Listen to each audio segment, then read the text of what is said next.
इस राज्य में अगर कोई व्यक्ति किसी की आत्मा बिहार में बेहतर विकल्प के लिए सबसे ज्यादा में जो बेहतर विकल्प की परिकल्पना या चाहत रखने वाले जो लोग हैं उसमें श्री बाबू सबसे ऊपर होंगे।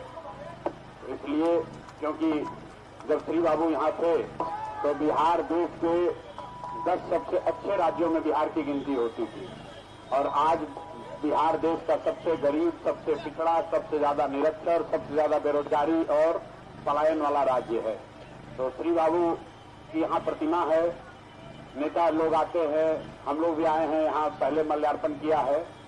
उससे नहीं होगा, श्री बाबू की को असली श्रद्धांजलि तब होगी जब बिहार के लोग बिहार की स्थिति को सुधारने के लिए अपने जाति, धर्म, नाली गली 500 रुपया का लालच छोड़कर हिंदू मुसलमान न बनकर अपने बिहार के बेहतरी के लिए, अपने बच्चों के लिए, अपने बच्चों के पढ़ाई रोजगार के लिए वोट देंगे। बिहार की स्थिति सुधरेगी तो उसी से श्री बाबू को असली श्रद्धांजलि दे, उसी को माना जाएगा। यहाँ आकर प्रतिमा पर माला डालने से जितना यहाँ पर एक से एक बड़ा चोर है वो पहले आकर माला डालता है। अभी हमको कोई बताया कि यहाँ एक पुराने नेता है, नीतीश कुमार सरकार का सबसे भ्रष्ट मंत्री। कौन है? नीतीश कुमार सरकार का सबसे भ्रष्ट मंत्री अशोक चौधरी। आपको हम डरते नहीं हैं, हमको सर्वदलीय नेता है ये। अशोक चौधरी सर्वदलीय नेता हैं, अपने है जदयू में, बाबूजी थे कांग्रेस में, बेटी है लोजपा में, समाज है भाजपा में और पीछे से आरजेडी में भी डील किया होगा। तो सर्वदलीय नेता है और 200 करोड़ रुपया का संपत्ति खरीदा। प्रेस कॉन्फ्रेंस किए तो हमको धमकी दिया कि हम मानहानि का मुकदमा कर देंगे।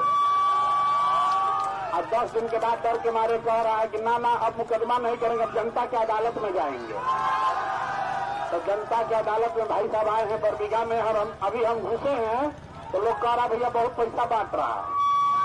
अब बताइए 500,000 करोड़ रुपया लूटा है बिहार से, तो आके यहाँ पर कुछ चेंज खुदरा बांट रहा है पब्लिक को बेवकूफ बनाने के लिए। तो सब भैया जो पैसा बांट रहा है, जिसको जिसको पैसा मिले पैसा पहले लेना है सबको।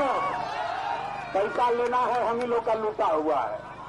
जो कुछ तो कम से कम निकाले इसके खजाना से, नामी बेनामी बहुत पैसा बनाए हैं, तो इनसे पैसा लेना है। लेकिन जिस दिन वोट देने जाना है उस दिन इतना जोर से ठोकिए कि अब एगो फर्जी डिग्री लगा के प्रोफेसर बने हैं 60 साल की उम्र में, तब इनको हम लोग विधायकी से मुक्त कर दिया जाए कि अब कॉलेज में जाकर ही पढ़ाना शुरू करें। तो बेकार बिहार सरकार से सैलरी भी ले रहे हैं, बिहार का युवा बेरोजगार है। ये भाई साहब एमएलए भी है, मंत्री भी है और प्रोफेसर भी रहेंगे। यही कब परीक्षा दिए पता नहीं चला। 57 साल की उम्र में पटना यूनिवर्सिटी में प्रोफेसर हो गए। तब इनको एगो काम से मुक्त कर दीजिए, आप लोग विधायकी से मुक्त कीजिए ताकि जाकर कम से कम पटना यूनिवर्सिटी में पढ़ाए। सब लोग तैयार है ना भाई? सर्वदलीय नेता अशोक चौधरी का इंतजाम यहाँ होना चाहिए ना? जोर से जरा बोलो भाई, होना चाहिए कि नहीं होना चाहिए? होना चाहिए कि नहीं होना चाहिए? तो जरा जोर से बोलिए जय बिहार। श्री बाबू की प्रतिमा यहाँ है, इनको साक्षी रखकर बोलिए जितने भ्रष्टाचारी हैं इनको जेल जाना चाहिए कि नहीं जाना चाहिए? कितना सुनिए, अशोक चौधरी ने कहा है 200 प्लस सीट जीतेंगे। उनको 200 से नीचे इसको आदमी को समझे में नहीं आता है। संपत्ति का भी घोटाला किया तो 200 करोड़ का संपत्ति खरीदा है। तो बिहार की गरीब जनता खाने के लिए तरस रही है। 10,000 के लिए बच्चा सब जाके बाहर मजदूरी कर रहा है। पटना अकेले में 200 करोड़ का संपत्ति खरीदा है। बताइए, अब कह रहा है 200 सीट जीतेंगे। बिहार की जनता इतना बुर्बक है?